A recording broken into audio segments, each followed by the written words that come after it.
whatever today is, April 25th, 2024. Before we get going, the first thing I like to do is, actually, I call order, so we're here. Do we have any addition or changes to the agenda at this point from staff's perspective? No. Okay. So would like a motion to approve the agenda as presented. So moved. Second. Moved by Shu, seconded by Trevor. All those in favor? Aye. Aye. Opposed? Motion carries 5-0. I have to double check my count. Before we get into the public to be heard, I would like to swear anyone in who's going to be speaking this evening. So if you're going to be presenting any commentary, please stand, raise your right hand. Online, I'd just like to hear you acknowledge the oath as we get moving. Do you swear that any testimony you present this evening will be truthful to the best of your abilities? I do. Okay. And I do. thanks. For anybody who speaks this evening during the public hearing portion, please state your name for the record once you're recognized so that the recording secretary can get that for the minutes going forward. So the next item on our agenda, I can't keep saying the first item, the next item on the agenda is public to be heard. This is if anyone has any items that they would like to present to the Planning Commission or any items that are not on tonight's agenda, this is the time to just raise your hand and be recognized. If you're online, you can use the reaction button on the lower part of your screen to raise your hand. I think that's the best one. Or just speak out. All right. So hearing none, I'd like to move on to the next item, which is the sketch plan public hearing. This is Allenbrook Development is proposing a 6-lot subdivision on Parcel B within the Saxon Hill Industrial Park. Kent, will you give us a rundown of your staff report, please? Yep, sure. So this is proposing a 6-lot subdivision, really 5 lots, and the 6th lot is the remaining larger area of the parcel. The main concern that staff tried to work through with this proposal is it's proposing a public road section on its parcel that would be connected down to River Road with a private road. Staff looked at this from a number of different directions trying to see how we'd be able to approve that, and we just weren't seeing any way forward with having a public road that's not connected to the rest of our road network using a public road. So that's where we ended up with this. So I think either that connecting point that's shown on the screen there would need to be proposed as a public road instead of a private road, or a road connection from the right-hand side of the screen would need to connect from the existing portion of Tompkins Drive down to the proposed development area, so there's a public road connection. There were some other comments that were listed in the findings, but at this point, really the key piece that this is hinging on is how to get the public access taken care of. Okay. Commissioners, any questions for staff before we go forward to the applicant? None for me. Hearing none. The floor is yours. Thank you. Brian Courier, O'Leary Burke Civil Associates. I'm Al Senecal with Allenbrook Development. So the proposal in front of you tonight is what we're referring to as Saxon Hill Industrial Park Phase 2.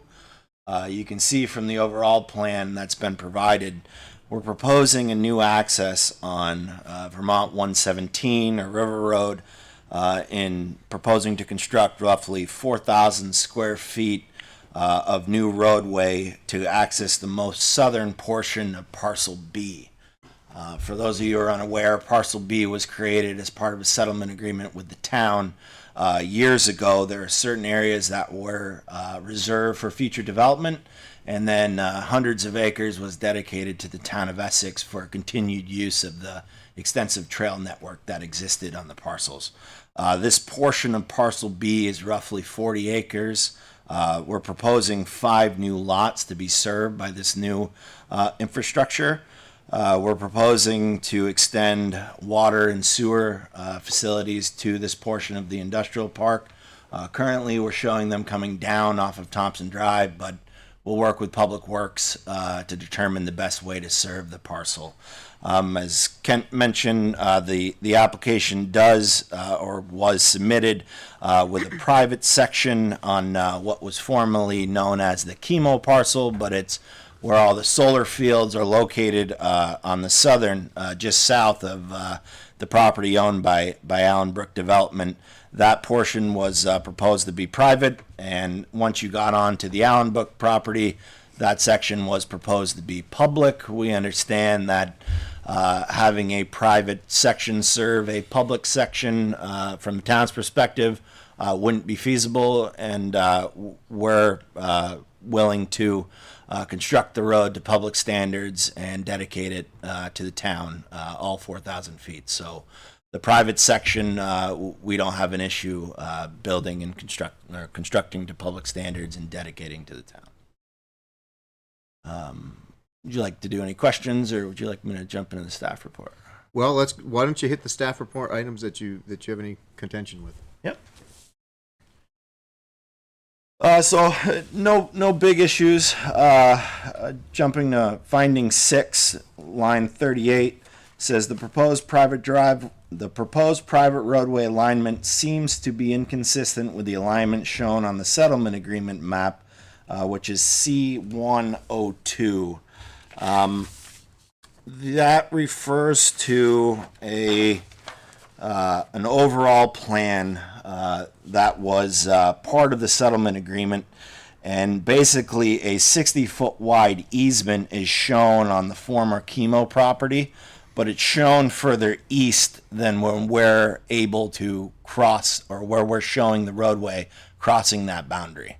From reading that regulation, or from that reading that item, it seems like staff is indicating that crossing is in a different location than where the settlement agreement showed it previously. And the reason for that is there was a former roadway network shown on Chemo Drive, as many of you understand, and that was the access at the time.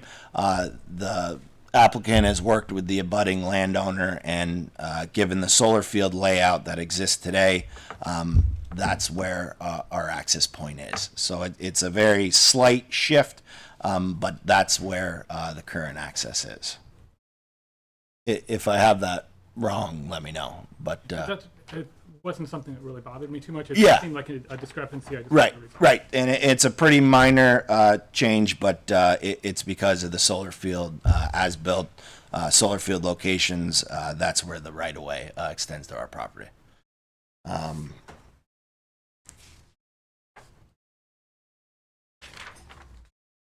And then number 7 talks about a trail easement that's within the 100-foot buffer that we're not showing on our plan. That was part of the settlement agreement, and a project or a property plat will be submitted as part of this application showing the subdivision and ending any encumbrances, including the existing easement on that area. Is that this one right here? That's it, yep. Don't we own this property, though? Yeah, but it's to the town. It's this one right here. There's a 20-foot access easement that runs through the old, goes through here. Right, but where this property? Yeah, but it's to the town of Essex. Okay. So any easements that exist on the property will be shown on a future property plat. And then number 8 talks about the private versus public discrepancy, and we're okay making it all public. Number 9 asks for a dead end turnaround at the end of the 4,000 feet of road. We have no problem. It will likely be a temporary turnaround, but we have no problem making a turnaround for emergency vehicles in that spot. Number 10 says it may be preferable to extend Thompson Drive from the north to connect with the proposed subdivision rather than creating a private road to River Road. We're hopeful that will be addressed as it's all being proposed to be public. Our intention was to put any future traffic from this portion of the subdivision down onto the main state highway, Route 117, rather than if the extension came from the north, obviously all that traffic would be put onto Allen Martin Drive. So at considerable expense, the applicant has determined that it'd be a better situation for the town at this point to come from 117 rather than coming from the north. And then number 11 talks about the pedestrian facility that's being proposed, or the pedestrian path being proposed. So the public roadway comes with a 5-foot bituminous path that's consistent with the pedestrian path that's on Thompson Drive, Corporate Drive, and Allen Martin Drive. So throughout this area of town, a 5-foot bituminous path has been the standard, not a concrete walk or a rec path. So eventually this path will tie into the section at the end of Thompson now, which is the 5-foot bituminous path. So, but that's all I had. Great. Commissioners, questions? Trevor? So this doesn't, if this doesn't impinge on the land where the bike paths are, mountain biking. No. So, what year? Probably 10 years ago. Allen Brook Development entered into a settlement agreement with the town, and as part of that agreement, roughly 100 acres was established for future industrial development on the property. Those areas were mostly absent of the existing bike network that was on the 700-acre piece. The remaining 400 or There was 406 total acres or thereabouts. Yeah, okay. Of which 275 plus or minus went to the town, and about 130 or 40 went to the industrial uses. That's that 60-40 split. So that's the way that went. That's not to say that there weren't trails on some of the industrial land, and there still are trails on some of the industrial land. And we allow that because it's pretty hard to police it, number one. But as we develop the land, if there was a trail on that land, the next day there's a trail right next to it. So the trail makers are very, very aggressive, and they're working with us as well. They understand that if we are building a lot, they'll move it. I just got one more question. Isn't, if you build to the State Road 117, what if a traffic signal was warranted? I mean, it's possible, right? Even with the volumes? I don't know what the... Yeah, it's possible. So as part of this project, Public Works has recommended a traffic study be done. As part of that, likely a warrant analysis will be done. A lot of the times for open development like this, where we don't know what buildings or what uses will be assigned to each lot, right? So typically what the traffic engineers do in that instance is there's an ITE code that goes with undeveloped acres rather than square footage or employees or a normal category, say. And generally the industrial park gets approved for a certain amount of peak trips. And then as each lot comes in, say it's approved for 100 trips and the first lot is 20, that comes off the total down to 80. So that's generally how the traffic studies work for industrial parks. That's what we did for phase 1, which is the Red Pine Circle piece on the northern side. We're not anticipating anything that we're doing right now would warrant a traffic light with 5 lots. I mean, if you look at the other side of Thompson Drive, there's several more lots than that over there, and that has not even come close to, warranting a traffic light on that end. Plus, it would put it awfully close to the That's light on another Sand Hill consideration. Road. Yeah. They'll time that light so that it'll allow traffic to flow out of our new road so that it'll work out pretty well before they put in a new light. Yeah, and as this will be a local intersection with a state road, we'll need a highway access permit from V-Trans, and they'll review our traffic study as part of the Act 250 process. So the state is involved throughout the whole process. Chu? I don't really have anything, no. Paula? No, just my sort of ongoing concern for the whole area in terms of the crater, so. So, in going through this, there's the access points were really the only consideration I was worried about, and you've agreed to make the public road down to 117. But what about the fire chief's request to have emergency access through from Thompson? Is that something that you'd be amenable to including as well? It's already there. I mean, I'm not sure how elaborate he'd be looking for that to happen, but there's several trails right now. You know, one that comes straight down off of Saxon Hill Road, and then there's that bypass road that we built Yep. to serve the towers, so they could come down that road down Saxon Hill. There's also 2 or 3 other trails that cut through, and we certainly would be amenable to maintaining, as we have been maintaining those trails for access to our solar field that's in the middle of the whole development as well. So there's access, and we'll be more than willing to maintain that access for them. Yeah, so the right of way in parcel B was laid out to be over the existing haul road that's there now. And As simply put as where they've got the fire department's comment item number 3, that utilities pathway from Thompson Drive. He's asking to make sure it remains access with Yep. gates on either end. Yep. That's no concern with. Yep. Okay. Okay.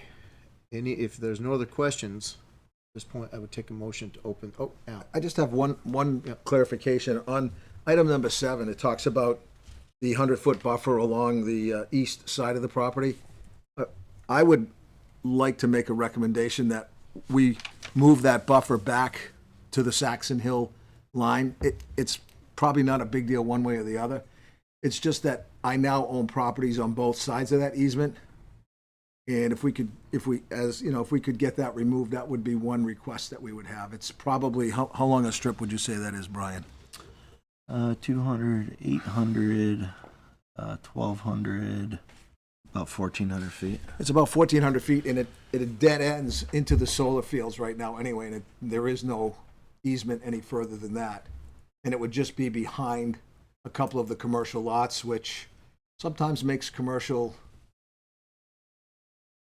Is it a buffer or is it an easement? It used to be a buffer between the two properties. Yeah. Like the one we had behind like Leo's in our lot 3. But now that we own both sides of that, Did it convert to an easement? I'm confused. No, I mean always been. it's an interior. It's like a buffer in the middle of his property. It's now Is it- easement. It's where the haul road is, right? yeah, it Yeah. extends down the Hall Road basically. It roughly follows the old, Saxon Hill road, but when the settlement agreement was done, the abutting property was owned by P&M Investments, so Yeah. now it's owned by Allenbrook. Shows that within that 100-foot buffer, there's a 20-foot wide trail easement for the town. That's correct. But it's part of that, it's part of, like, all the buffers have those trail easements in them. But it's a dead end. It doesn't go any further than that. So all I'm saying is just to back it up to the end of where the last lot is right now, that's all. I'd have to look and see how that fits in the rest of the context. I was going to say as a sketch level, I don't know that we have enough information in front of us to make that determination. And I'm not looking for a Sketch. determination. I just wanted to get it on the record for tonight that the question's out there, and as we go through the next couple of stages of this, I think that would be an appropriate discussion point with staff for the next go around and propose and let go back and forth on that. But okay. It's not a showstopper, but so with that, I move we open the public hearing. Seconded? we move in second. All those in favor? Aye. Opposed? Motion carries 5-0. That was Shu motioned and Georgia seconded. Public hearing is open, so if there's anyone either in the room or online that would like to offer comment on this, please raise your hand and be recognized. Yes, ma'am. oh, sure. And get you on the I microphone. just had a quick question, just wanted to clarify. A lot of this I don't understand, so where the road proposed originally was going to be private and then section of it would be public, if they changed it to all public, would it be a constant flow of traffic down that area? Or would it still continue? Right now, there's like a temporary gate there. Would that be gated? I think we'd have to look to the applicant. What would, Yeah, the gate would be removed at that point, probably put up at the end of the new road, so that traffic couldn't go into the woods area. Yeah. But that gate would be removed. Okay. Can I get your name? Oh, sorry, Colleen Lee. yes, Um, Ken, you're next. I'm David Lee. So my question is for Al. You know where my house is. David, if you could just send the question this way, and Okay. that way we get it all on record. And I don't know if this is the right place to bring this up, but I'm wondering about the transition between the road and the existing property, or the existing driveway that's there, and how do you have any plans for that? Transition? Yeah, I don't, but we've talked with Jim, okay, and I think Jim is very much willing to give up that little strip of land that'll be totally worthless to everybody at that point, to be able to extend your driveways to the new road, your road front. That's the okay. And I guess I would ask if there would be a point person if we do have issues with construction rates. I don't expect to have issues, but if there are issues, have somebody I can reach out to for, issues. well, on Al's side, you'll have somebody from the town. Nicole is gonna be your contact. Oh, okay. Nicole's my daughter, so she's working with me hi, on this Nicole. project. On the town side, it would just reach out to town staff, Okay, and any of them would be able to join in. okay. Good. Thank you. All right, Ken Signorello. Evening. You already got my name, so I guess that's taken care of for the record. So I just have a few comments and a couple of questions, I think. First of all, I'd like to remember that we just approved the new town plan. And one of the items in the new town plan is to try to solve the traffic problem created by the current development on the other side of Thompson Drive. And certainly an access to 117 from this new area would be good and would solve part of that problem. So the question I have is, has the applicant already acquired the right to convert that private road to a public road? Is it their property or is it some other entity's property? So that's one question. I also want to note that normally the Conservation and Trails Committee gets the opportunity to review these and give comment. And we haven't seen this. I'm the chairperson of that committee, and we haven't seen this subdivision, which is possibly not different. Usually, I think we have seen subdivisions in the past. That's just an observation. We are supposed to give advice to the Planning Commission. And finally, last question, what zone is this area in? That's it for me.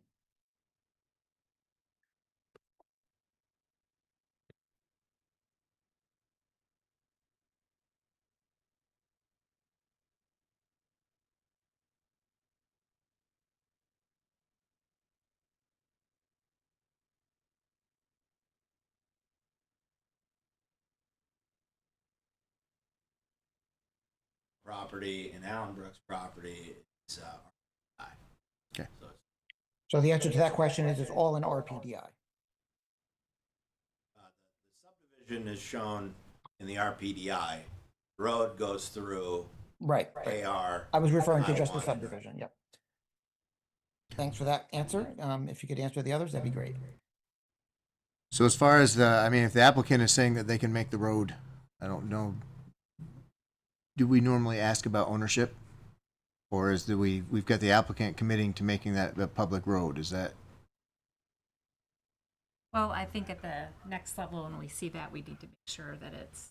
They have the right to do it? Okay. Great. Brian? So it has not, so we don't know at this point whether that's going to happen, but that would be a contingency for this subdivision I'm asking? That would be a question asked in preliminary. Yeah, so as part of the dedication of a town highway, we have to produce a near revocable offer dedication to the town. That's a legal document basically the town can act on when the select board chooses. Okay. Great. I think that was pretty much it. I assume at some point it'll come to the Conservation and Trails Committee. So I just thought I'd mention that we haven't seen it up to this point. And I think That's that more pretty of a- much is all I have to say. Thanks. Good. Thanks, Ken. Does anyone else have comment they would like to offer? Yes, sir. You weren't here early? Okay. I think before you leave, sign in, but also if you're going to speak, you weren't here when I swore folks in. So you swear that any testimony you present this evening will be truthful to the best of your abilities. I do. And if you could state your name for the record and before you. Matt Cohen. Okay. Couple of real basic comments, I guess, from what I'm seeing and some concerns I have as a citizen. Part of our development plans that we have being presented to us, obviously, is taking over recreational area. I know there is an agreement upon prior agreements that have been done. However, as we proceed with these development, I want to make sure recreation is still being put as a forefront or thoughts as we build. I see like one of the comments was building instead of just a 5-foot right of way or walkway, 10-foot to accommodate bikes as they traverse that area. I want to make sure that it is in the forefront of the planning process, that we still are using recreation as a priority in that area, even if it's to access the recreation that we already have over there.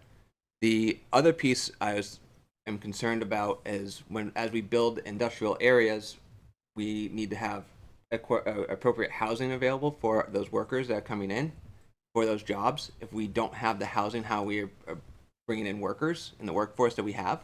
So is the time right now, based on our housing crisis that we have, to build more industrial workspace for employees that we may or may not have and cannot house?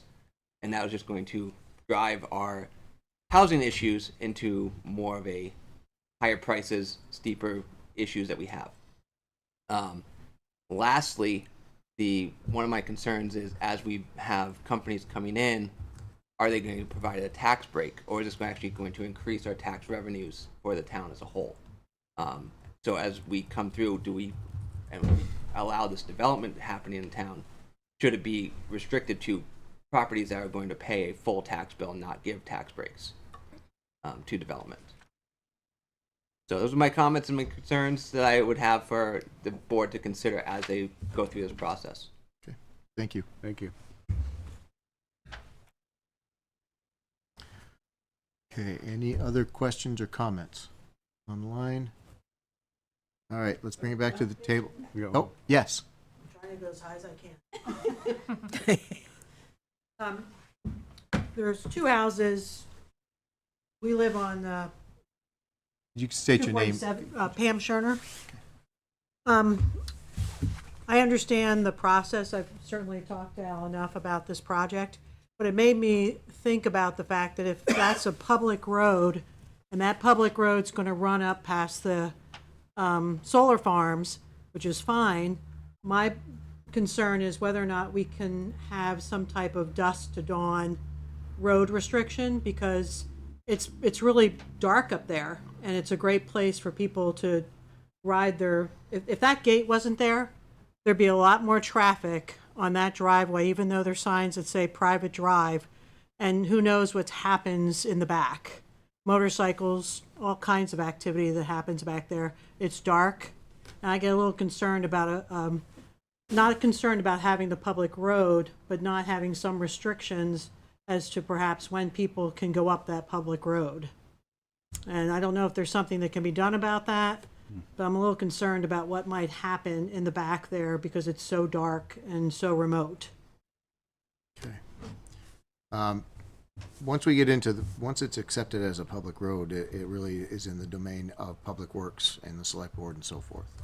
And this is a development app, so a public road is going to have, be visible and lit and so forth. And the property is being opened up, so it's going to be to Al's or his tenants or his purchasers' responsibility to keep that, appropriately lit, appropriately secured. So I think it would not necessarily be part of this application that would be looking to put restrictions on a public road. That would really be a Public Works and or Select Board question to ask. Okay. And one other comment, it's really hard to hear the video in the audience. So I don't know if it's a volume issue or a technology issue. And it's also a little hard sometimes to hear you guys when you're back in the audience clearly. Yep. So just FYI. Okay, thank you. Ongoing problem. I think some of the time frame of it being a public road is important to understand. So, you know, you're talking about a significant amount of time to build it, but then there's a 3-year warranty period that the town requires also. So, I mean, in a very fast scenario, it could be up to 4 years until this is officially adopted by the town. We can certainly maintain a construction entrance slash gate at the end of the, you know, where your driveway is, so that during construction. Thank you. During construction, we can have that gate at the, where it is right now, but it'll be, and that'll at least keep any of those four-wheelers, because we wouldn't want them up there during construction either, so that, we don't have a problem doing that, but once it's a town road, I don't think we can do that, and I don't think anyone's gonna let us do that. Okay. Are there any other questions or comments? Yes, sir. David Lee. Sorry, Al. I just thought of it as other comments were made. Construction, when I Face say, this way if you could, sorry, David. when I He'll say- hear you. When I We say need to. construction, I mean, you know, nuisance construction issues might be engine brakes going off, you know, during construction, dust and all that stuff. And I know that's typically something that I can address through the town, but I guess I just want to hear, you know, what your plans are. We'll be extremely cognizant for you guys. We're not gonna be bad neighbors. If we have to put calcium chloride down on the ground, we will. If we have to regrade it, we'll do that. Okay. And if we, you know, during normal working hours, we'll make sure that we're not sending trucks down early in the morning and late at night, you know. Obviously, coming down that hill, those brakes will potentially make. And we can also, you know, use the roads up top if we.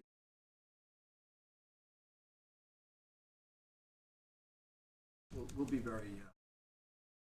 So I think construction issues will be mitigated, and you'll have documentation to that effect during the preliminary, the next round. So I think bringing it up as a concern is appropriate. Getting into the details tonight probably is not. So you've got him on record now for saying he will address it. We want to be good neighbors. You guys have been good. Okay, thank you. Good. Ken's hand. Okay, Ken, go ahead. I'm back. So just taking a closer look at the sketch plan, and I assume this is just sort of as an example. There's one of the lots shows the layout of a building and it looks like a parking lot. Is that planned or is that just sort of an idea? Could you explain that? Lot number 3? Lot number 3?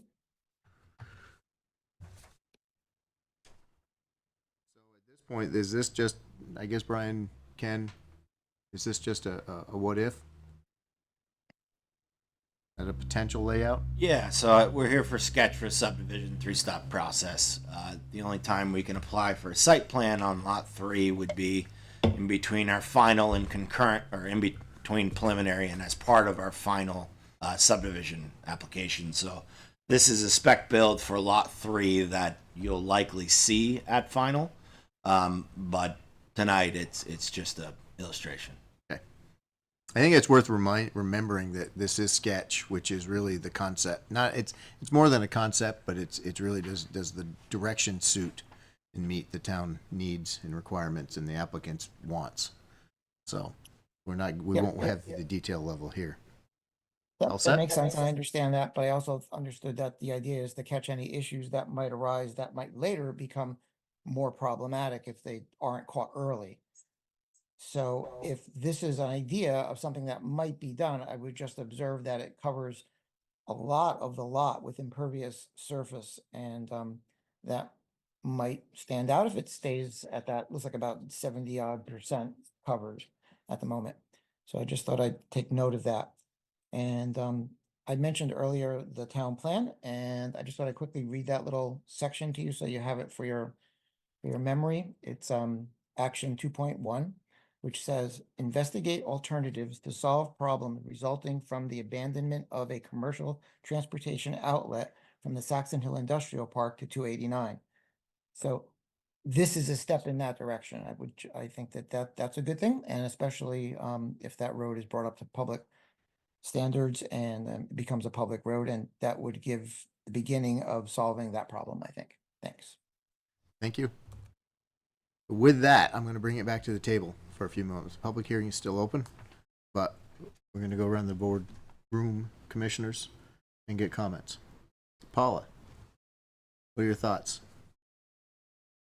It looks pretty straightforward, Okay. Shoot. as long as the existing homeowners are not adversely affected. My only comment would be regarding bituminous versus the concrete. I think if indeed it becomes a public road all the way down to 117, I think people will use that to access. It'll be more than pedestrian, so I'm okay with it being bituminous. What about the 5 foot versus 8 foot? I mean, we should probably match whatever's at the other end. I mean, eventually it's going to go through there. So that's it. What is it on the other end? It's 5 foot, or it's 5 foot on Thompson Drive? Yeah, it's 5 foot on Thompson, Corporate, and Allen Martin. Yeah. So, okay with it. Okay. Trevor. Well, I guess this just a question. Does the town have a sidewalk standard? Yeah, so I mentioned if it's going to be a pedestrian facility, it'd be 5 feet wide, and if you wanted it to be pedestrians and bicyclists, you'd want something that would be wide. That's so that it. people could pass.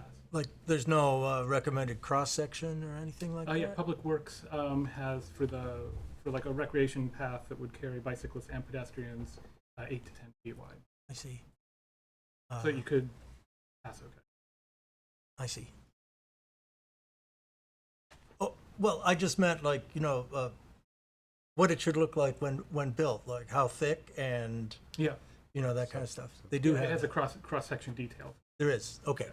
Just wondered. Thank you. Don't have any. Okay. I think my only takeaway would be that at this point that since we're building to 117, and that was really the only concern I had, we just memorialize that. And then I think the path piece, I know that we would match it to Allen Martin and Thompson and so forth, but in recognition of potential use, I think we really should investigate having it be the wider path, multimodal, multi-use pathway. Bituminous, I have no concern about that at all, and I really wouldn't hang my hat on denying this based on that, but I think the path should be to current requirements, not necessarily the requirements of when Allen Martin went in. Is the thinking. So just within this application, you're not worried about the extension of the private road into the public road, running it all the way down? For the path? Yeah. Well, I think anytime that we put any pathway that we put in should be standard, but I would actually probably defer to Public Works what they'd want to see on it. Okay. I think there should be connectivity, but hang on. You can get up there, sure. Nobody else is jumping in. But again, this is a sketch. So I mean, to me, I'd like to see the connectivity for access be more than simply pedestrian, because that's the reality. Is it's more than simply pedestrian. But I'd welcome a further discussion on that. This is what I'd say. Yeah. From my perspective. Al. So further discussion on that, 95% of the people that are biking and walking up there drive to the parking lots, and then they disperse from there. So I don't, and if you go there, it's just amazing. I don't think I've seen 3 bikes on the bike paths or the sidewalks. As soon as they get there, boom, off into the woods they go. The bikes, the walkers, the dogs. I mean, it's amazing how you don't even see the people when they get there, and they just disappear into the woods. So I don't think it's going to be that big of an impact either way. But, I think the point that I'm seeing is not necessarily today. Yeah. Right? But as this becomes a connectivity route from one side to the other, it's going to potentially provide connectivity from Route 15 via Saxon Hill all the way to 117 via this connection. right, So beyond just the usage that people go and park there for. So I don't disagree with you at all. Okay. For the folks that go there as a destination and park and get out and recreate in that space, fine. I'm just thinking that this is a connectivity piece down the road, sure. potential. So that's why I'm thinking the additional discussion should potentially be part of the ongoing. So that's my thinking. Any last public hearing, public comments? Yes, sir.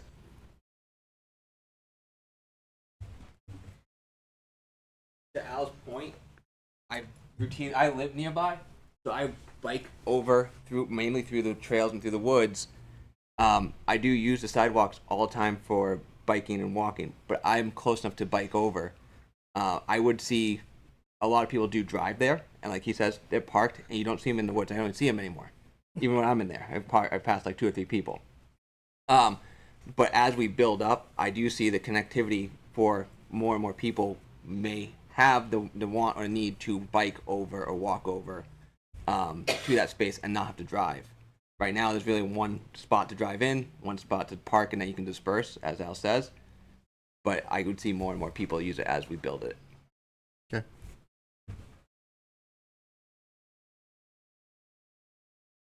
I just say too, the commercial sidewalks, the town doesn't plow any of them.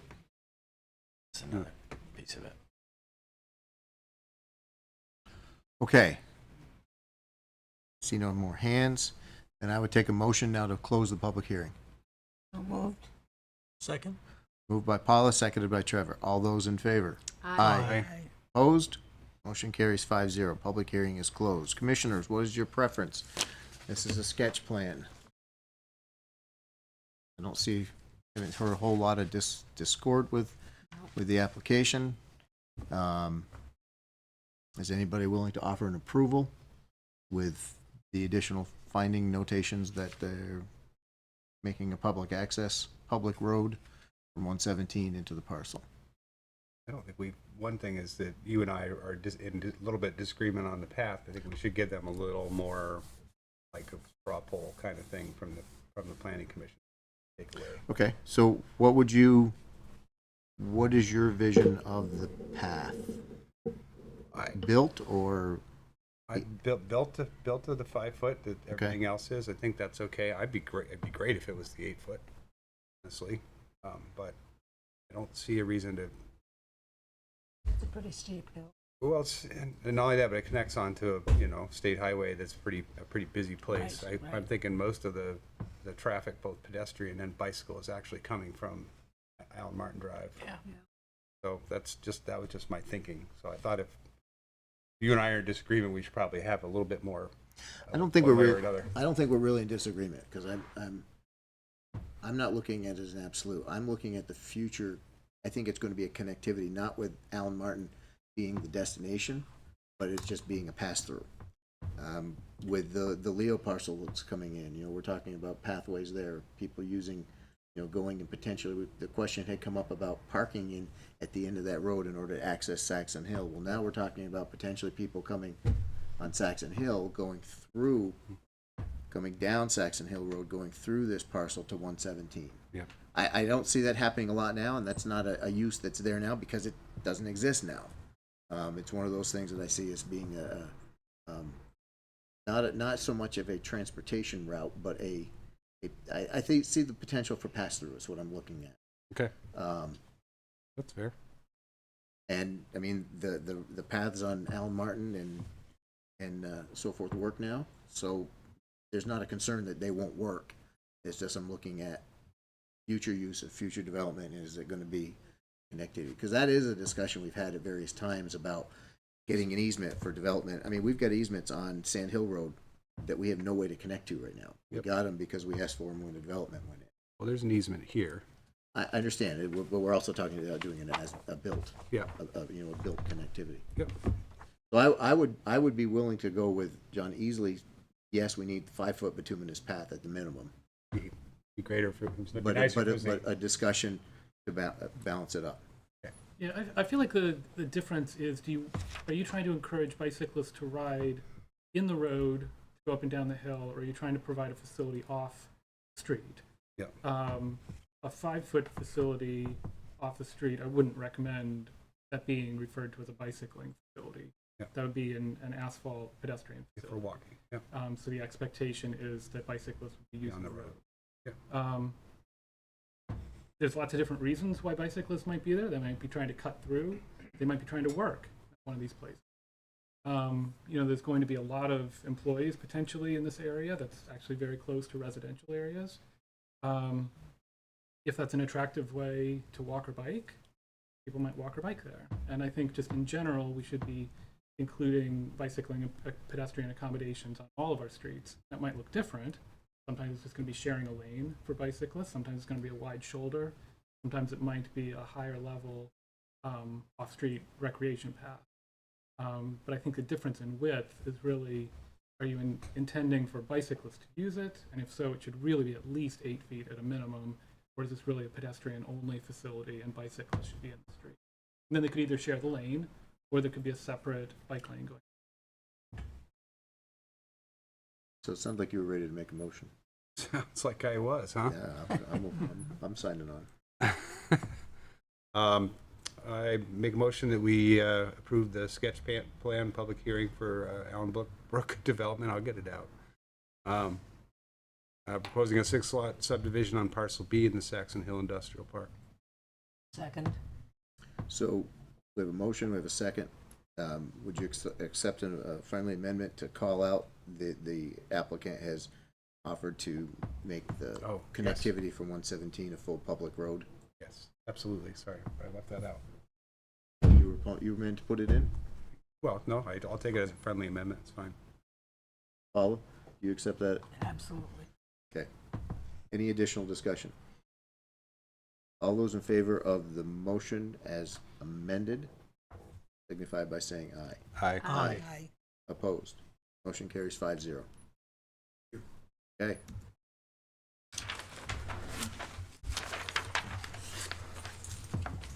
Okay, next on the agenda is Planning Commission schedule and capacity discussion. Catherine. Okay, so I think it covers a couple issues. The first is, Hang on. You want to take a quick? Tell you what, why don't we take 5? Let folks disperse. gently get out of the room and Or disperse. maybe take 5 seconds. It's okay. We're just pausing a little bit. I'm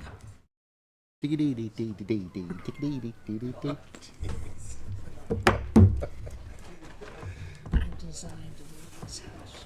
Robin Hood. We went to high school with them. Did you? Yeah, Scott. David. I can't believe people weren't here for the other discussion items. I know. That's the hot Come topics. back. We're gonna. This is gonna get fun now. All right, we good to go? We got a room clear? Great. Yeah? Okay, Catherine, you're Okay. So, as we've been talking about pretty regularly, the DRB transition is in process, but we're going to be hitting a point where we're going to have to really say no to new applications. We're going to be, and I think we already are at a point where we're saying we're going to do more applications in a meeting. We've extended them to our second meeting, which is usually the planning meeting. So it's just something to be aware of, that I'm expecting that we'll be pretty busy throughout the rest of this spring, summer, early fall. I think by the time we hit September, if a big application comes our way, we might have to tell them they have to wait until January. We don't, because we can't be in the middle. If it's a smaller or easier application, an amendment, something like that, I think extend that to October. So that would mean it would be heard in November and December. So So it really has to depend on the application. There's no statute that requires you to act these things. No, I mean, we can schedule them for January Yeah. too, like when we get them, just say that's the next available meeting. Yeah. So along with that, there's a couple other points to be made. Number one, I think we have to trust staff to decide whether or not it's a big or a small bucket and whether or not we should be able to deal with it or not. And if staff feels that we can deal with this, I'm going to go out on a limb and say we have to be more committed as a commission to being here and putting the time in to get these done, out of respect for staff, out of respect for the applicants, and the assignment that we have. Everybody has had a opportunity where they've had to miss a meeting, and that's okay, because your life goes on and everybody has to be certain places.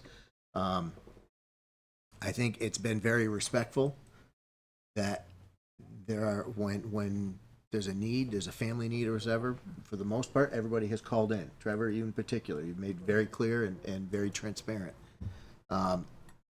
We have had occasions in the near past, such as the very last meeting, where we almost didn't have a meeting because we had people who didn't show up. And we had technical trouble. Trevor was here, but we had technical trouble. So, I mean, that's expected, not expected that we have technical troubles, but expected, but We always do. we have challenges. So I really feel that as a group, as individuals, we have to make every effort to be here for these meetings. And if we can't, then we have to, as far in advance as possible, let folks know that we can't be here. That's all of us. There's no, and if you can't, you can't, right? Family comes first. And that's like rule number one. But again, letting us know whether or not you're going to be here is helpful. Because if staff knows that we can't field a quorum, then staff doesn't waste their time being here, the other commissioners don't waste their time, and the applicants don't waste their time being here. So my ask to this commission for the duration of our remaining time in this current configuration, if we can make an extra effort to hit these meetings, and to go along with that, I'm going to ask again if we can modify the start time to 6:30. If that is something that would help, folks to get here. I know, John, you're traveling at times. Josh has said repeatedly that he would prefer to start at 6:30. I don't know how that would others would feel. I'm an old guy. I like 6. But I'll do 6:30 if necessary. I prefer 6, but I can do 6. Paula, John, I mean, there's 5 of us here. I don't want to put it to a vote. They're both in my supper time, so. I work till 5:30, so it doesn't matter that much to me, but it's a stretch for me to get here at 6. I've got a boogie. I was usually early to everything until I joined the planning commission. Let's say. I don't know what that says, but probably more Well, about me, but. Anyway, you got it. You got commitment from me. The time doesn't matter too much to me. So let's leave it as is for the time being. I know that for staff purposes, if you guys are here, 6:30 means you're here that much longer. Yeah. Let's leave it as such, but keep it in mind that if we start getting, if there start being challenges in being here for 6, let's entertain the idea of changing it out. That's fine. I'm retired. I have nowhere to go. The other thing is that in December, we didn't have 2 meetings. Right. We didn't in November either. No, you only had one in November. We added an extra. We had an extra in meeting November. Yeah. But we only had one scheduled. Yeah. So I think we will potentially have to have extras as we go. But that, again, staff is going to have to keep track of that, and what comes in, we have to try to deal with. Yeah, and also to note, as far as numbers go, we're down a planning commission right now too, Yeah. so we're already short Yeah. a person. There's somebody who expressed interest, but they have not interviewed. So it was a we're not being bad, but I think we've got to be conscious of this for the next few months. If I decide to go to apply for the full-time, I have to reapply. You mean for now, if you wanted, you would need to go before the select board now to apply, yes. So when we do the transition though to the DRB, if you apply and are on the planning commission full time, any of you will not have to reapply for that if you're staying on the planning. I know I was talking about now, Now. because it would be nice if you had a full contingent, but of regular. Although I don't think I've missed any meetings, so. I agree. So, okay, that's, I think it's enough on that. Okay. I appreciate everybody's effort on that, and it shows, but I think the summer is gonna be challenging enough. August. Amendments discussion? Yes, so I don't know if this has to be too long, but in your packet, there was a list of, I guess it's 8 different potential changes that we could be looking at. And it can be all of these, it can be a combination. Kent mentioned he might have a couple other little minor things as well. But the thought for why we would be doing this zoning amendment process right now is to just change the regulations to the right terminology with getting rid of zoning board, putting in DRB, changing planning commission role, all of that. So, so that I would recommend. I'm also just trying to get the regulations together as opposed to separate subdivision zoning. And that's a challenge, but kind of it's like a puzzle trying to put things together. So we're trying not to have repetition or contradictory things. But I recommend that we continue on with that. Right now that's really just a staff activity, and it will pass on to you for review. And then another big potential one, and this is, we don't have to say yes or no to this right now, but the state statute change in 2023 allowed more flexibility for staff, zoning administrator in particular, to approve applications for a minor subdivision.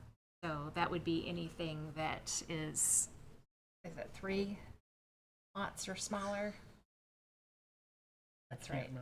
Simple parcel I is think that's 2, what it said. minor is 3. Oh yeah, I put that in here. 3 to 5? It's in there, yeah. Yeah. Okay, so yeah, 3 to 5 lots can be approved by the zoning administrator. A boundary adjustment can be approved by the zoning administrator. Simple parcel. But we don't, so would that move to the DRB? So if it became something in our regulations that allowed the zoning administrator to do it, it would be it could be done now, whatever makeup you have for review. So yes, it would move to the DRB. And then also amendments to a site plan or subdivision or conditional use can also be done by the zoning administrator. With all of these, there should be some language that says there's sort of a threshold where it should go to the or the DRB, planning commission is. And we do have a little bit of that language in there now, and that's mostly tied though with the consent agenda. But so it would be some similar language. So I wanted to get your take on if you thought that was a good idea. If any of, you could pick and choose. But we can just refer to it as PC/DRB.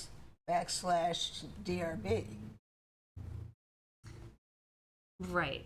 Well, so when this change would happen, it would be really in line with when the DRB is formed, and so the PC, ZBA. So any of the judicial review goes to the DRB, so the PC drops out of that. Yes.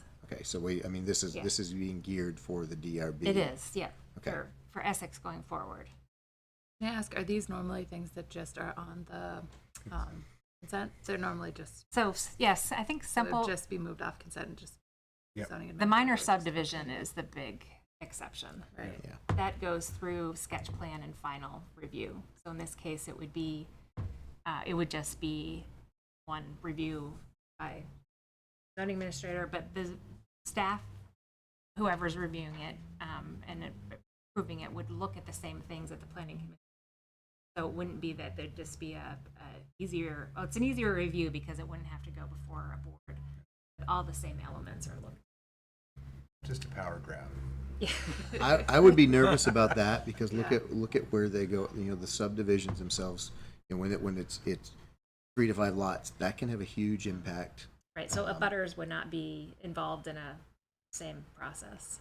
I would be nervous about having that just be a ZA approval. Could you say that again? I don't think minor subdivisions, her 3C. I would not have any I don't have any concerns about A. I don't have any concerns about B. C, I think could be done with thresholds, or D. C, Yeah. I think you should Yeah. strike. I agree with that. All kidding aside. That cuts down on transparency too for people. Like yeah. Can I jump in? Hey, Sharon. Hi. Just wanted to point out that the zoning administrator did that previously for many, many years, until, well, Dusty, I guess I'll pick your brain. When it changed that, we had a specific planning commission member who was upset by a commercial lot, was approved by the zoning administrator to go from residential to a commercial lot. And that created the consent agenda process. And that was actually for the baseball field at the end of Foster Road. No, it drove the was for Wilson Inn had 2 commercial units, and the director approved allowing one to eliminate commercial, so it became a residential unit. And that particular commissioner at the time was not pleased that another residential unit came online. But boundary adjustments, simple parcels, minor site plan amendments were always done for many, many years by the zoning administrator. Thank you.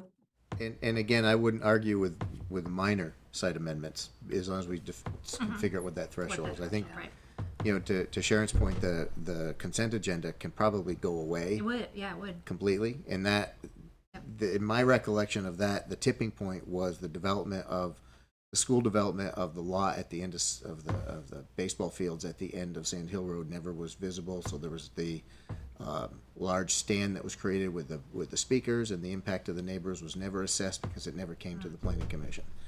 That was sort of the tipping point for a particular commissioner at the time.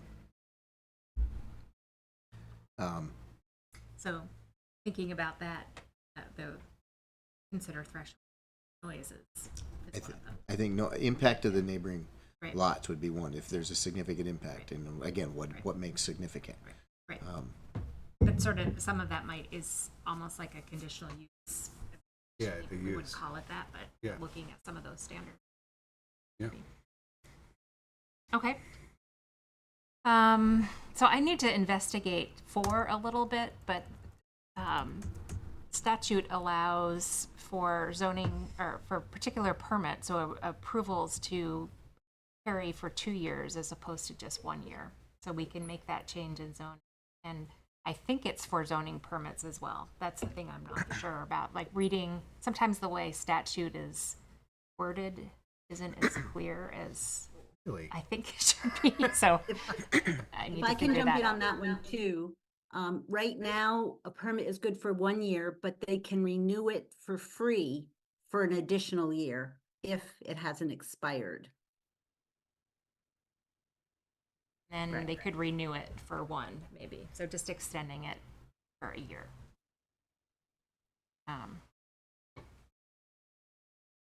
It's something that I think that just didn't get picked up as a possibility in 2022. Yep. That changed. Every year the legislature tinkers with our the state statute, and Everything. it's just one. And then the Home Act, so that again, this is the state statute that passed in 2023. Your housing development that has affordable housing in it gets a bonus of 40% and an extra floor, which is a lot. Yeah, that hits that bypasses our height limitation. Good. It could, yeah. It could, but it doesn't usually.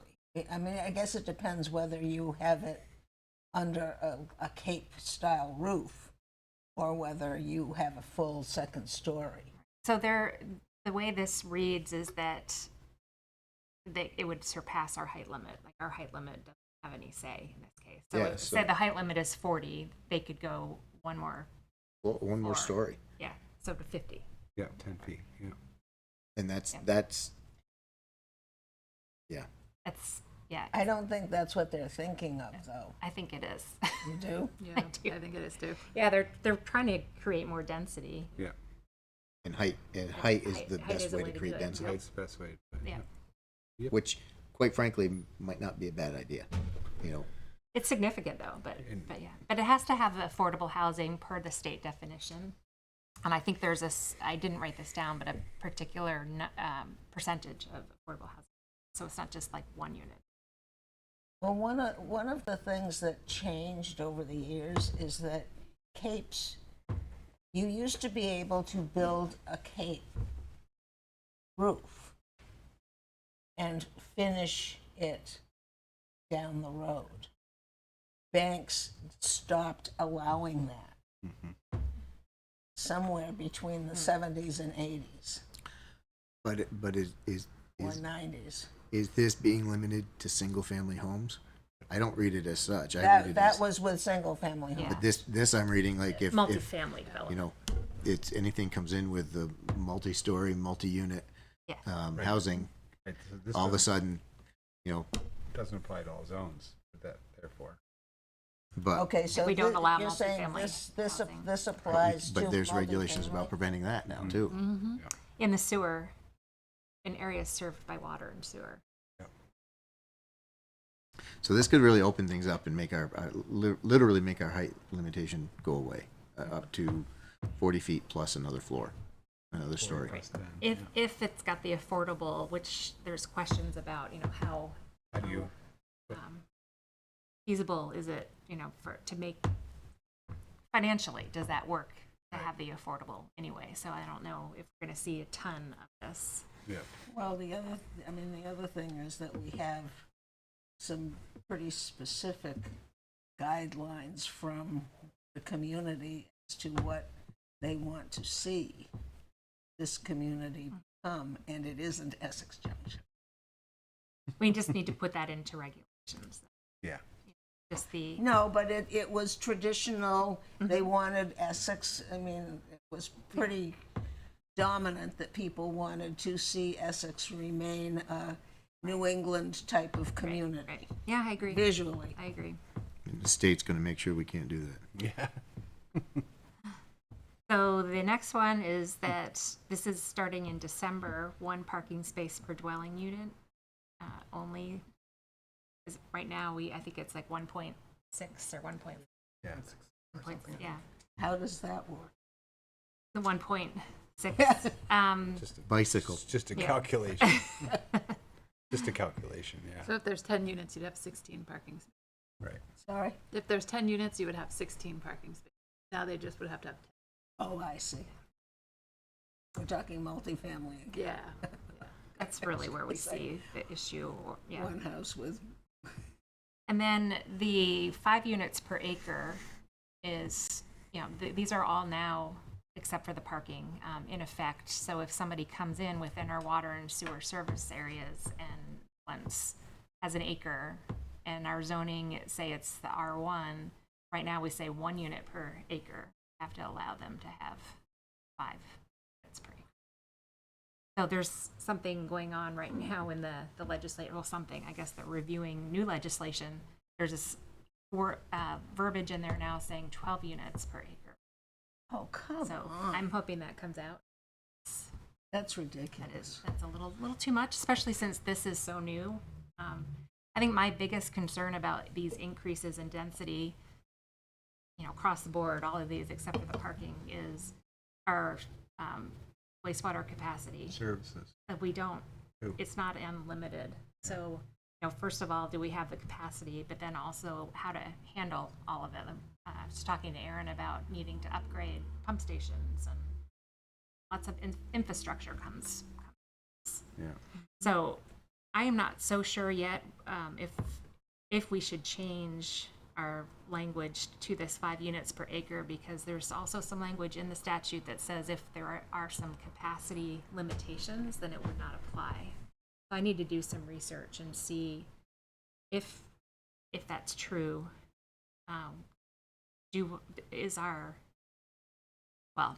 It's true, but is what our limited capacity, does it qualify for that exception? So, Limited capacity. Where? yeah. And water. Yeah, we Those are the have, big you know, ones. from what I've heard, some towns don't really have a good either ordinance or good handle for what their capacity is. Where we do, I mean, I think it's really well spelled out. We're not getting more capacity from the wastewater treatment facility. So we know it's limited. Is that good enough to allow us to not do this? And maybe it's fine to say this in some areas, but maybe not in the R1 district or the R2 district. But thinking about really where we want to see our density, okay, you know, that's a great idea. Let's go for 12. 5, really. Would you do that with like an overlay or something? How would you do that? It would probably, yeah, maybe. But we could also just in our zoning say in, you know, in the area that's served by public water and sewer in the RB district. You know, I think all RB is in the sewer core, but maybe all the R3 isn't. I know like R1 and R2 are not all sewer core. Right. So that's got some work to it. It does. Yeah. Okay. But if you're okay with me just going forward and trying to figure out some of these questions, then If you don't, the state's going to for us. yeah. Yeah. Right. Okay. That's a great point. So then fence regulations. If you remember back in the last round, there was an attempt to make some changes and then some further changes, and the decision was to not make changes. But the select board said, planning commission, if you wouldn't mind taking a look at this. So it wasn't, they can't tell you to do anything, but it was I still So think that what are you looking at? the fence, changing some fence regulations. What can you remind me specifically Yeah. what they wanted? Oh, down here. Yes. Number 6. Yeah. Well, there was some thought about trying to have fences for more screening, or not stacking fences on top of each other, Yeah. having a certain height of a fence. And that would be also limited. setbacks in terms of making sure that if you're at an intersection, people can see beyond the fence to see if cars or other cars. that's already a requirement. That one is, right. Yeah. So the question is really what Between properties, needs, what right? needs to be changed? What's the planning commission, what does the public think needs to be changed? And I'm a little clear. I think, you know, this is, to my recollection, this is being driven by one member of the public. I still feel that there are areas that we shouldn't be regulating unless we're in a design control district, in which case we should be regulating, but we're, you know, in general, we're not. If you're going to specify, I know the concern was two fences stacked on each other. Well, what exactly does that mean? Does that mean you can't have a chicken wire fence for 3 feet off the ground and then picket fence going up, you know, with the chicken wire being there to prevent animal excursion and the picket fence for private? If you can't stack that, is that, I mean, this is where it gets into the interpretation of two fences. And also appearance and height. I mean, if you want privacy, 6 foot isn't going to do it. If you want privacy, you should be able to go up to what is feasible for safety and so forth. What is that? I don't know. It depends on the materials and so forth. The state already says you can't put up a nuisance fence where you're depriving people of air and light. So I'm kind of, you know, what are we actually trying to regulate? This starts to be feeling like a social issue and less of a property management. Yeah, like a HOA kind of.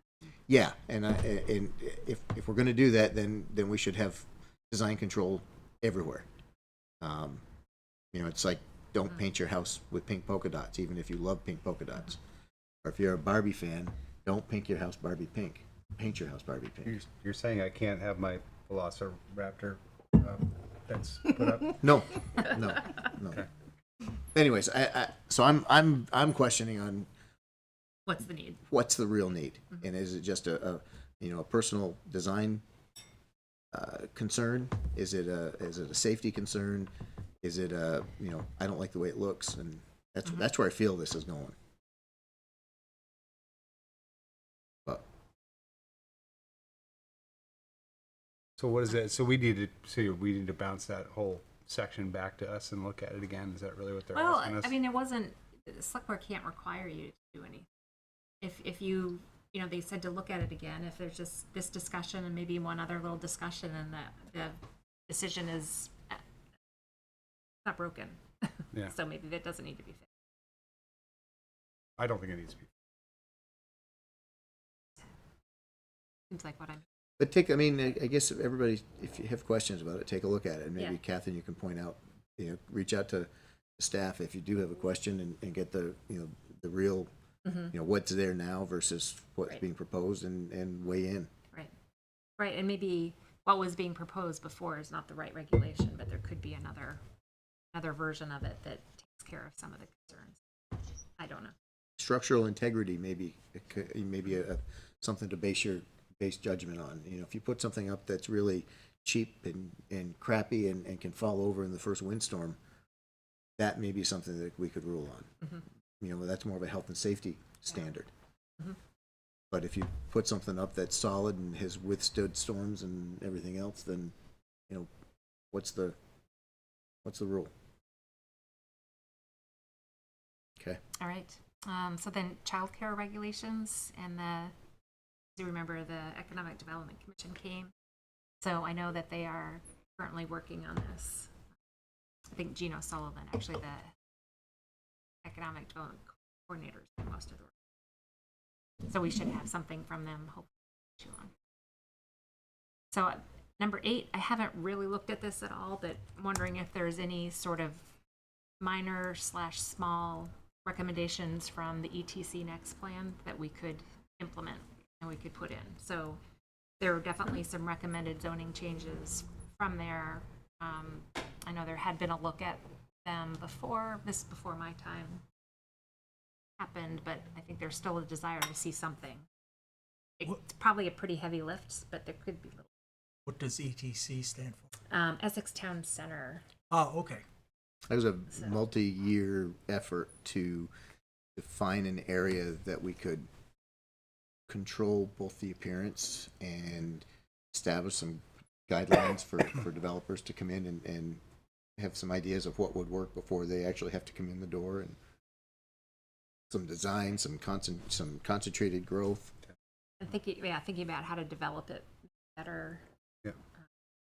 Like for example, site alignment of multiple buildings, so you don't have just buildings placed anywhere, but you can use site design per lot so that you have street views or views that make sense, and a design control district, essentially. Really. Yes, that's what I Yeah. started into the meetings 10 years ago about. Consistent connectivity between everything.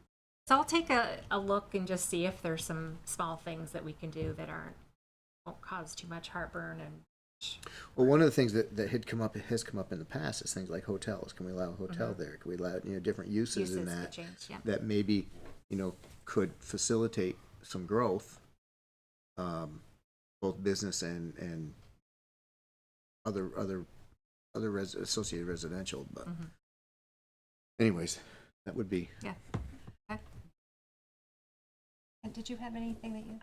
About something sort of afoot. And it's not the end of discussion. I wouldn't. No, I think I'm gonna. Well, maybe I'll just mention there've been some Act 147 with the forest block protection. Right now, we have information in our town plan about the forest blocks and connectivity, but we don't really have much in the way of regulation relate to what do we actually want to do, how do we want to try to reconnect the habitat areas with. And what area are we talking about? Well, in areas throughout the town, there are existing large forest blocks that function as their own habitat area, and then there are connector pieces that link those blocks together that really don't function as a good habitat on their own, but they connect different habitats together, sometimes through like So we're waterway talking areas. about creating connectivity between them? Is that what Yeah, you're trying to improve the connectivity and reconnecting the severed areas. Like if you put a road right through it, it severed the area. You know, we have some opportunities like in the 60 Colonel Page Road project an area along the side of their property that has a 100-foot wide connectivity buffer that goes through it that connects some existing forest blocks and connectors on either side. The 132 Thompson Drive project that we heard about with the 100-foot buffer along the one side, that would actually form a really good connection between the forest blocks also. But right now, we don't really have any regulations that we could point to with that other than suggestions. So even trying to make some small regulations that we'd at least have something we could point to would be really helpful. We want to try to move any of that forward. So that would be one thing to think about. And then something that the Conservation and Trails Committee's brought up a couple times, and they're thinking about our updates to landscaping requirements, either related to enhancing the forest block connectivity area by using plantings and things to make it function as a better habitat corridor, but also looking at what kind of landscaping could you encourage on people's properties, so that we make sure that we're having species that make sense and they work good with the environment that we have. So they were interested in changes like that. And again, I think just a few small changes or suggestions could go a long ways. Once there's something in the regulations, then that gives us something we can sort of start a conversation with and point. Yeah. Can I jump in for a sec? I do too. Sure, Sharon. Just, Paul, I just wanted to point out the application the PC recently reviewed at the corner of Colonel Page and Chapin for HECO.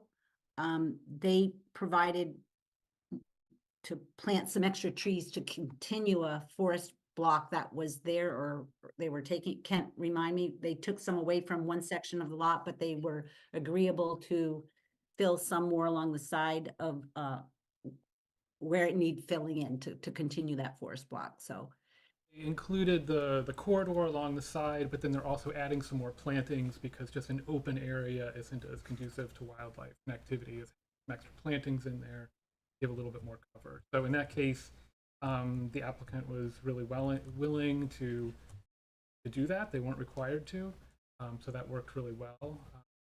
In that was a particularly good. It'd be interesting to see how you would build that into the regulations, as opposed to encouraging. Yeah. Yeah, I mean, I think something else with connectivity could be, when you're thinking about how buildings are placed or with fences, are you doing things that are blocking, if you have a whole bunch of buildings with a fence behind it, now you're blocking that connective area, but it might be in an area where there's really no connectivity anyway, so it doesn't matter. As opposed to other areas, it might be really important to keep some connectivity between the buildings. But we have a map that's now in the town plan that you can look at, so you can see the high priority locations, and then you can see the other areas that it's just not a priority spot. Yep. So that's something that we could start looking to do some extra. Great. Catherine, as part of your regulation consolidation, can we also just roll into that the operating procedures? Because if you're changing some of the requirements for PC and the requirements for the new DRB, might be a good time to just use the operating procedures to help reflect some of that, because we talked about coming up with a new set. So just in doing that. I mean, it shouldn't take a lot of effort. Right. I mean, didn't know it, but it as you adjust the roles of the PC and the roles of the DRB are outlined, those can be reflected in take the existing PC operating procedures and just adapt them for each. Right. Yeah, that makes sense. Anything else? Do you have? I mean, you feel we've given you some feedback, Yes, enough I think feedback so. on this? Okay. All right, let's move on then to the minutes.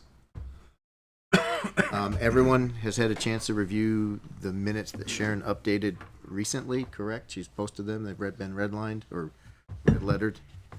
So Mine came up with this after, so okay, so I would take a motion for the minutes of March 28th. I move we approve the minutes of March 28th, 2024. Seconded.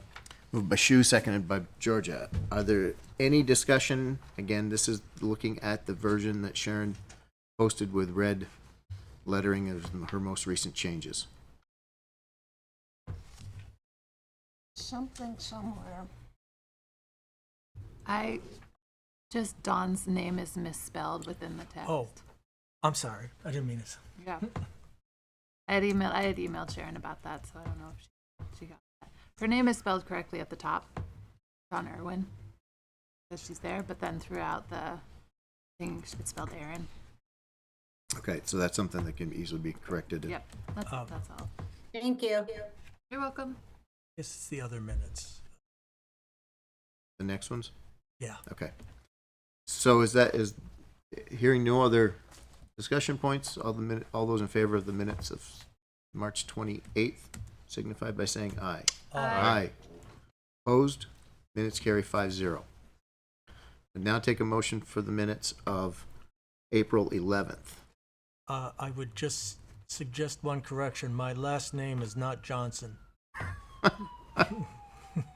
And take a motion I first. want you to be a Johnson so bad, Trevor. We approve the minutes from April 11th, 2024. You want to second it? I'll second. Okay. Beyond Mr. Johnson, do we have any other amendments to the minutes other than what Sharon has added in red? There was something, but I'm not going to find it now. Something about when Ken said something about the grade and the feet. Changing the elevation this is line 103. Changing elevation is 400 to 490 degrees with no more than 40 feet, which is a 25% grade. Is there something in that line that seems odd to anybody else? There was I guess there was a comment made by Ken, but I'm not sure I understand. The word degrees for 400 to 490 can't be right. Yeah, it's got to be feet, maybe. I don't know. Just Yeah, I bet feet. Yeah, right. Feet. With no more than 40 feet. Wait, the change in elevation is. anyway, it might be worth. I don't know what to I'll do go about back and it. listen. You just go, maybe just prefer to go back and look and leave it to Yep. staff to see what he said.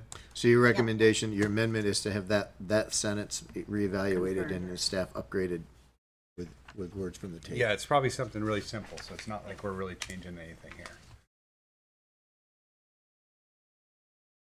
My only comment. Okay. Any other? I'm not gonna find it. Kat? On line 246 and 247, I don't believe I said anything about The thing that I, their stormwater pond improving anything by any particular percentage. okay, Or I 3. didn't mean to. The one I was. I just mentioned that they had Yeah. the stormwater pond.